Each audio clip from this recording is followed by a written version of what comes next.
I think the Three Waters reforms are an essential part of rebuilding not only our infrastructure but building much better services for our communities. They come off the back of Havelock North, which was for our organisation a real circuit breaker in terms of what we used to do and what we do now. In our efforts to rebuild, we've kind of put the past behind us, but we haven't forgot the learnings that have come out of Havelock North. Initially there was an understanding that the contamination may have occurred through flooding of the water supply bores. Our subsequent investigations determined that there was a different mechanism by which the contamination arrived from the paddocks into an adjacent pond and there through the aquifer to the water supply bore.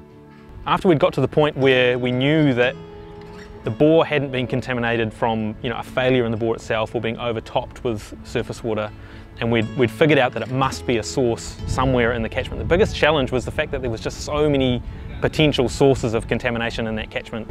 So it was that kind of complexity and that dynamic situation that's kind of inherent with these catchment that really led us to developing this tool.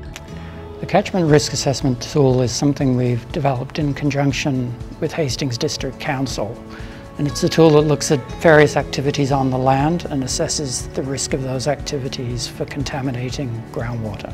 So the tool allows you to kind of capture that that kind of screening level exercise that screens out which sources of contamination are real and have real pathways and pose a real risk from those that don't, and it allows you to kind of also do that for dynamic catchments because it's real time. Essentially looking at features such as discharge consents, pipelines, agricultural activities in the context of where they sit relative to freshwater bores and over what kind of geology they sit. Because it's a map-based system, it allows the client to bring it up on screen visually, and all the features that are run through the model are color-coded, almost like a traffic light system. So a green would be a low-risk feature and a red would be a high-risk feature.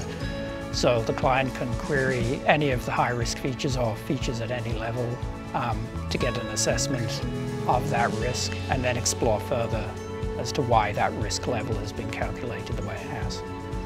It's something that I'm really proud of my inputs into, and we really are doing everything we can to prevent something like Havelock North ever happening again.